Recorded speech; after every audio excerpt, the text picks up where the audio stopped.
Hello everyone. तो आज का ब्लॉग हमने शुरुआत किया है शाम से।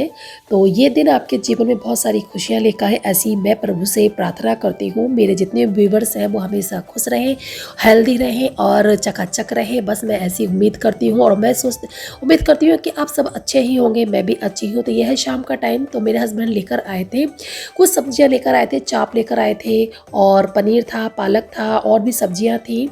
तो मैं तो इस टाइम चाप बनाऊँगी, बाकी सब्जियों को मैं फ्रीज़ में रख दूँगी क्योंकि आज है मेरी एनिवर्सरी। तो मेरे हस्बैंड बोले थे मटर पनीर भी बना लेना, पर हम 2 जने हैं सब्जी खाना खाने वाले, तो इतनी सारी सब्जियां बना के भी मैं क्या करूँगी, वो खराब ही जाएगी, वेस्ट जाएगी, क्या फ़ायदा उसको। फिर उसी सब्जी को हमें दोबारा से सुबह को खाना होगा। तो मैं सब्जी उतनी ही खाना मैं उतना ही बनाती हूँ जितनी मेरी ज़रूरत है। मैं फालतू खाना नहीं बनाती क्योंकि अच्छा नहीं लगता ना कि जिस खाने को हम कूड़े में फेंकें।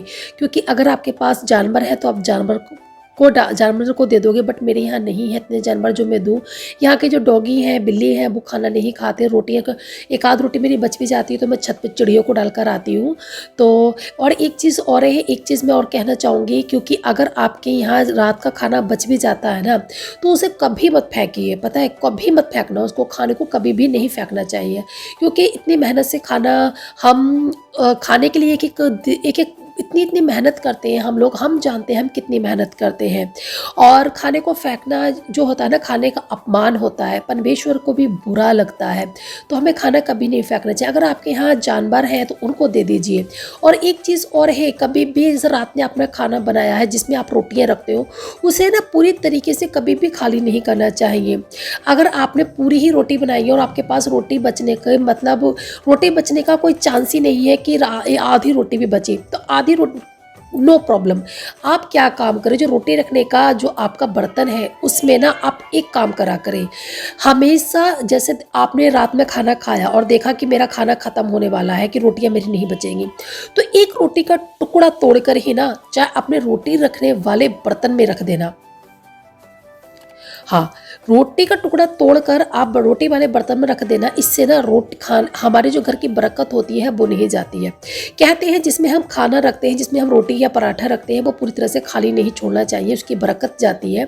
मैं हमेशा ऐसे ही करती हूँ। अगर मेरी रोटी में देखती हूँ कि चांस नहीं है बचने के, तो अब एक टुकड़ा तोड़ कर उसमें मैं डाल देती हूँ कि चलो मेरा रोटी वाला बर्तन खाली नहीं है। अगर उसको धोना है तो भी एक अलग बात है। अगर आपको नहीं धोना है तो पहली बात तो आप खाना खाने के बाद ना रोटी रखने वाले बर्तन को कभी भी धोकर मत रखो, उसमें एक टुकड़ा डाल दो, उसको रख दो, फिर सुबह को उसे धो। इससे घर की बरकत नहीं जाती है और ये मेरा आजमाया हुआ नुस्खा है। तो यहाँ पे मैं बना रही हूँ सोयाबीन की चाप। आपने देखा मैंने चाप जो होती है मैंने अच्छे पानी से धो ली थी, धो के उसको पीस कर लिए थे, फिर उसको मैंने फ्राई कर लिया था। मैं ऐसे ही चाप बनाती हूँ। यह है मेरा मसाला जो मैंने सिलबटने से पीसा है। वही बेसिक से मसाले हैं, कुछ इसमें स्पेशल नहीं है। मैं टमाटर का यूज़ नहीं करूँगी क्योंकि टमाटर से थोड़ा सा खट्टापन आ जाता है। अगर हम हर सब्जी में टमाटर का यूज़ करते हैं ना, तो मुझे ना हर सब्जी की ग्रेवी फिर एक जैसी ही लगती है। तो मैंने इसमें टमाटर का यूज़ नहीं किया है। पर मेरी चाप जो बनी थी ना, बहुत ही टेस्टी बनी थी, सही में बहुत टेस्टी बनी थी। मेरे हस्बैंड भी कह रहे थे कि बहुत ही टेस्टी बनी है। तो मैंने इसमें प्याज पीसी थी, लाल मिर्ची पीसी थी, हल्का सा गरम मसाला, जीरा पीसा था और धनिया पाउडर था, हल्दी थी और नमक। मैं हमेशा मसाले में ही डालती हूँ, मैं सब्जी में नमक कभी नहीं डालती। आप मेरी रेसिपी को कभी भी नोटिस कर लेना, मैं सब्जी में नमक नहीं डालती, मैं मसाले में ही नमक डालती हूँ। मुझे आदत है मेरी। कहते हैं अगर मसाला आप भून रहे हो ना, उसमें नमक डाल दो तो सब्जी का स्वाद जो होता है ना वो बढ़ जाता है। और जिस दिन मैं सब्जी, जैसे मैंने सब्जी को छौंक दिया, छौंकने के बाद पानी डाल दिया उसमें, तब मैं नमक डालती हूँ ना, तो सब्जी मुझे स्वाद नहीं लगती। ये मेरी आजमाई हुई ट्रिक है। नमक को अगर मसाले में डाल दो, जब मसाला भून रहे हो तभी डाल दो, और वो नमक मसाले के साथ जब भूनता है ना, तो सच्ची बता रही हूँ एक अमेजिंग सा टेस्ट आता है और सब्जी में फ्लेवर भी अलग ही आता है। एक बार इस ट्रिक को जरूर आजमा के देखना। तो और यहाँ पे मैंने थोड़े से चावल भी बना रही हूँ क्योंकि मेरे हस्बैंड तो चाप के साथ चावल ही खाएंगे, तो मैंने चावल ही बनाए थे। बट मुझे पता था कि मुझे रोटियाँ सेकनी नहीं पड़ेंगी, तो मैंने थोड़े से चावल बना दिए। चावल मैंने इसलिए भी बनाए थे क्योंकि मेरे बेटे को भूख भी लग रही थी, तो जल्दी जल्दी में फिर मैंने चावल रख दिए थे। चाप के साथ मुझे भी चावल पसंद है, तो क्योंकि मुझे पता था कि केक वगैरह भी खाएंगे ना, तो उसी से पेट भर जाएगा, तो मुझे रोटियाँ बनाने की ज़रूरत नहीं पड़ी थी। मैं तो सोच रही थी कि शायद ज़रूरत पड़ेगी, बट मुझे नहीं पड़ी थी। तो मेरा खाना ऑलरेडी बन चुका है और बर्तन मेरे साफ़ हो चुके हैं, बस किचन क्लीन होने के लिए रह गई है, बस बाकी सारा काम मेरा फिनिश हो चुका है। अब मैं हो जाऊँ और अब और यहाँ देखिए मेरी चाप भी बन चुकी है। चाप जो बनी थी ना बहुत ही डिलीशियस बनी थी। तो इसको हम फटाफट से निकाल लेंगे अपने बर्तन में, अलग बर्तन में। मेरी ये हैबिट है, मैं जब भी खाना बनाती हूँ ना तो सब्जी को ना सब्जी वाले बर्तन में नहीं छोड़ती, उसको अलग ही बर्तन में ट्रांसफ़र करके ना उसको भी मैं हाथों हाथ धो के रख देती हूँ।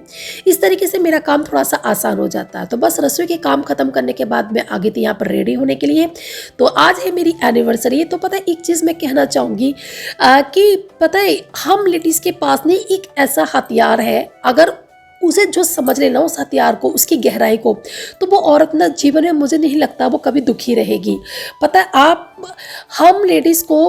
हेलो एवरीवन, कैसे हैं आप सब? आशा करती हूँ सब अच्छे होंगे, मस्त होंगे, मज़े में होंगे। तो आप सोच रहे होंगे कि इतना रेडी वेडी क्यों?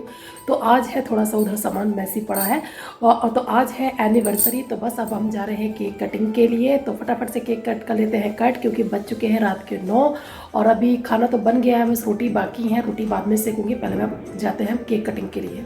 तो यहाँ पर आ चुका है केक। केक जो हमें, मुझे और मेरे हस्बैंड को, मेरे बेटे को पसंद है ना, पाइनएप्पल का ही पसंद है। हमारा हर फंक्शन में, चाहे बर्थडे हो चाहे एनिवर्सरी हो, हमारे यहाँ इसी का ही पाइनएप्पल का ही केक आता है। तो पाइनएप्पल का मैंने मंगाया था केक। केक बहुत ज़्यादा बड़ा नहीं था, छोटा सा था, क्योंकि हम 3 बंदे हैं खाने वाले। मैंने किसी को नहीं बुलाया था इस बार। मैं चाहती तो बुला सकती थी, बट मेरी तबीयत इतनी ख़राब थी क्योंकि मेरे अंदर हिम्मत नहीं थी कि जो मैं इतने लोगों का खाना बना पाती। क्योंकि चाहे 2 लोग आए चाहे 3 लोग आए, मेहनत तो हमें उतनी ही करनी पड़ती है, काम तो हमारा बढ़ ही जाता है।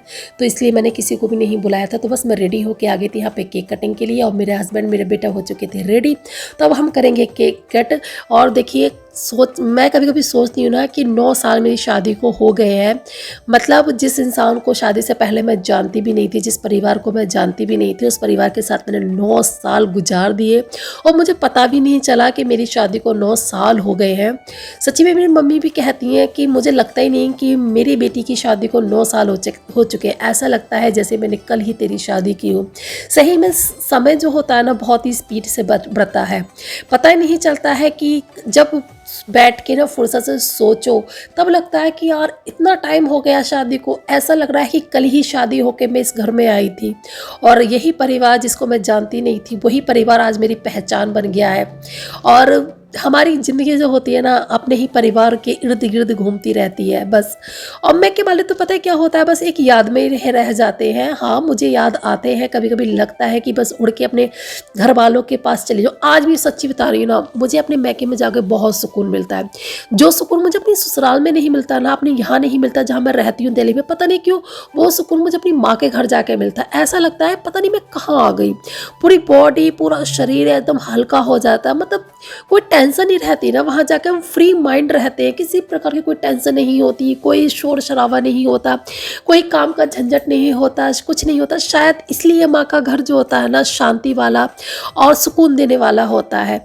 हम अपने घर में रहते हैं सुकून से, बट यही है ना कि थोड़ा बहुत तनाव होता ही है। हर गृहस्थी में तनाव होता है, क्योंकि घर की बहुत सारी जिम्मेदारियां हो जाती हैं और जिम्मेदारियों को उठाते उठाते हम बहुत कुछ भूल जाते हैं।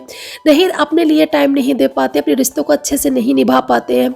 बस जिए जा रहे हैं, जिए जा रहे हैं। पर माँ का घर ऐसा होता है, सच्ची बता रही हूँ, एक बार बाहर चले जाओ ना तो ऐसा लगता है कि बस अब नहीं जाना वापस। पर क्या करें, एक रिश्ता बन चुका है, बेटे का और पति का, ससुराल वालों का। उस रिश्ते को हमें निभाना है और मन मार के हमें वापस आना है। कहते हैं ना चिड़िया कितना भी ऊंचा उड़ ले, आएगी तो वो घोंसले में ही। तो बस वही है, हम मैके में कितना दिन रह लेंगे, 2 दिन 4 दिन 1 महीना, आगे आना तो हमें अपनी ही गृहस्थी में वापस आना पड़ेगा। क्योंकि हम चाह कर भी अपने मैके में ज़्यादा दिन तक नहीं रह सकते। तो बस हो गई हमारी केक कटिंग, हमने खिला दी एक दूसरे को केक। इस बार तो मेरे बेटे ने भी केक खाया था, पता नहीं इसको इस बार अच्छा लगा था, वरना केक बहुत कम खाता है ये। पर मुझे केक बहुत ज़्यादा पसंद है, सच्ची बता रही हूँ। मैंने रात में भी केक खाया था, आज मैंने ब्रेकफास्ट में भी केक ही खाया था चाय के साथ। मुझे बहुत पसंद है और मुझे वनीला वाला केक तो सच्ची बता रही हूँ बहुत पसंद। पर मुझे जिस तरह का वनीला का केक पसंद है मुझे यहाँ पे नहीं मिलता, वो मुझे अपने गाँव में ही मिलता है, जहाँ से मैं क्वालिटी से मंगवाती हूँ ससुराल में। तो ये आप लोगों के लिए है केक, और मैं आपको दिखला रही थी। सच्ची में लगता है ना कभी कभी यार 9 साल गुजार दिए मैंने। तो मुझसे डांस तो आता नहीं, बस मेरा बेटा मुझसे जिद करने लगा, मम्मी डांस करो डांस करो। तो यहाँ पे ये बाप बेटे कर रहे थे डांस। मुझसे अच्छा डांस तो मेरा बेटा ही कर लेता है, मुझसे नहीं आता। तो बोला मम्मी ये तुम ऐसे ऐसे करो, तो मैं वैसे वैसे करी। मैं डीजे पे भी डांस करती हूँ ना।